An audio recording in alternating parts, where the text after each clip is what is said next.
Imaginez un vieux paquebot, celui de la France économique, avec des fissures qui laissent l'eau de l'océan de la dette rentrer de partout. Le navire menace de sombrer. Aux commandes, nos capitaines politiques semblent tous pris de panique. Michel Barnier et son équipage s'accrochent au gouvernail, tandis que Darmanin et Attal, qui étaient déjà à la barre il y a 7 ans, décident soudainement qu'il est temps de jeter par-dessus le bord les 35 heures. Ils en profitent pour allonger l'âge de la retraite, forçant les travailleurs à ramer encore plus longtemps avant d'espérer enfin atteindre un port où les attend un repos bien mérité. Il faut éviter que l'État coule sous le poids de la dette, et après tout, les galériens peuvent bien ramer un petit peu plus fort. Mais est-ce que ramer plus fort suffira à éviter que le bateau sombre ? En 2024, alors que SpaceX vise Mars et OpenAI est à la veille de nous proposer une intelligence artificielle générale, pourquoi est-ce que nos gouvernements avancent-ils encore à la lampe à pétrole ? Pourquoi est-ce que leurs solutions ressemblent sans cesse à celles d'un ancien monde ? Pourquoi ont-ils tout le temps des idées d'un autre temps ? Ce qu'on vous propose aujourd'hui, c'est de travailler plus. Mais travaillons-nous vraiment trop peu, alors que la robotique, l'automatisation et l'IA changent les règles du jeu en douce et dans l'ombre ? Travailler plus, est-ce vraiment contribuer davantage ? Ou bien, est-ce qu'on rate ? Est-ce qu'on passe à côté d'une évolution qui pourrait nous libérer ? Il est temps d'appliquer un plan Marshall de l'évolution humaine, il est temps d'ouvrir les écluses de l'innovation, il est temps d'entrer dans la Jack Machine.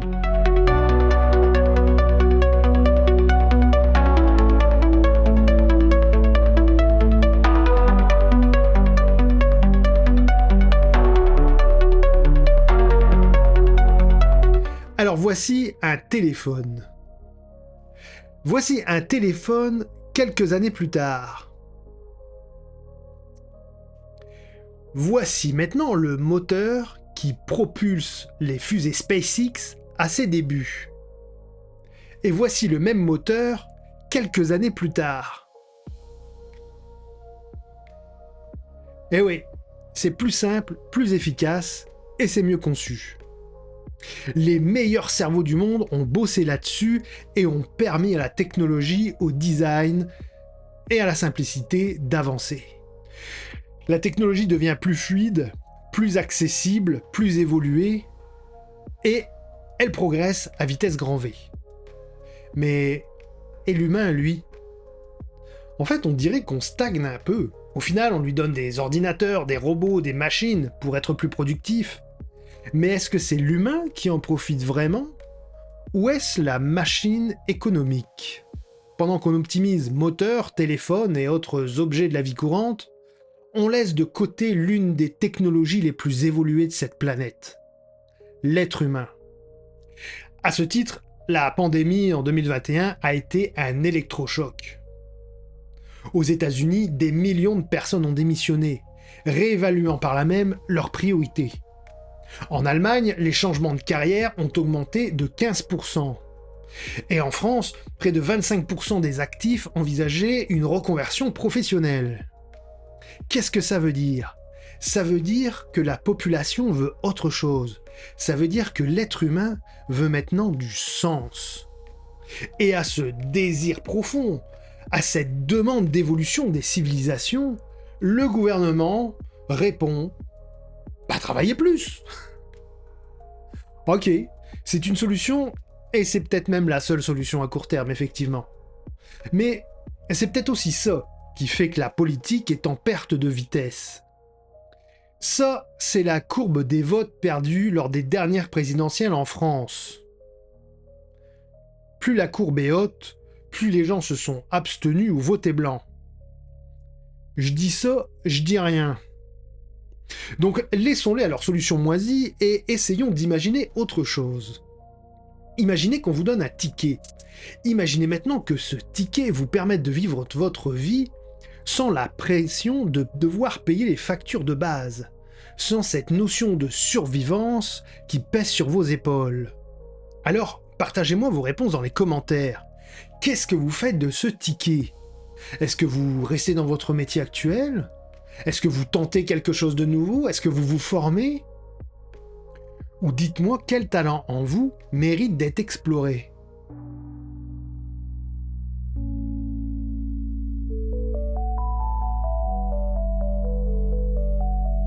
Le revenu universel garanti, c'est une somme versée à chaque citoyen, sans condition, pour couvrir les besoins de base et permettre de vivre dignement.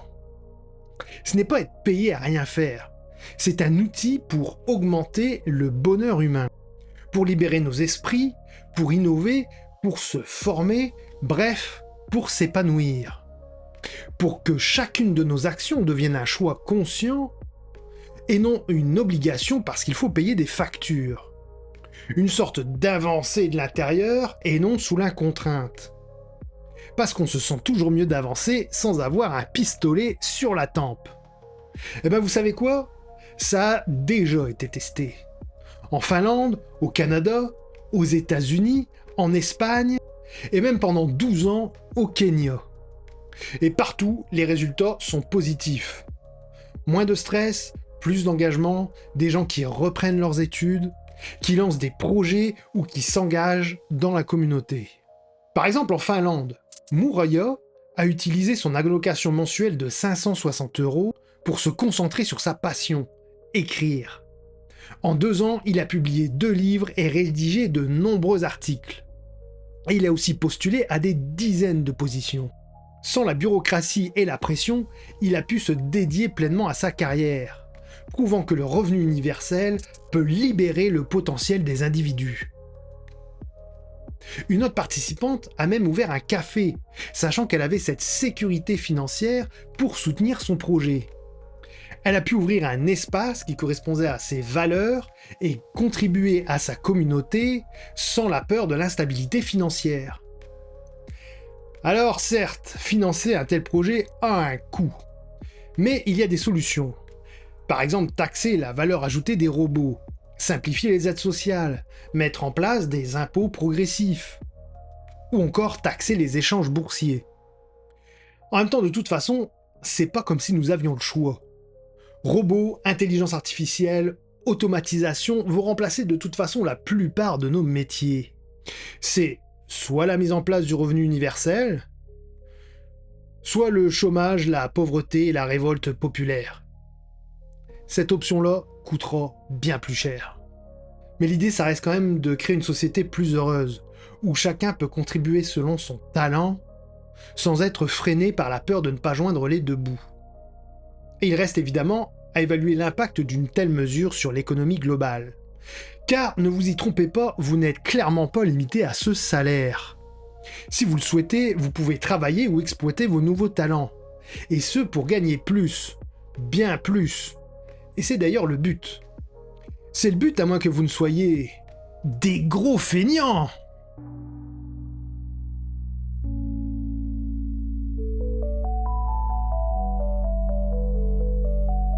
On parle souvent de fainéantise lorsqu'on aborde ce sujet. On l'associe souvent à de la fainéantise institutionnalisée, voire pire, subventionnée. Mais la fainéantise n'est pas la vraie nature humaine, et ça, de nombreuses études l'ont démontré.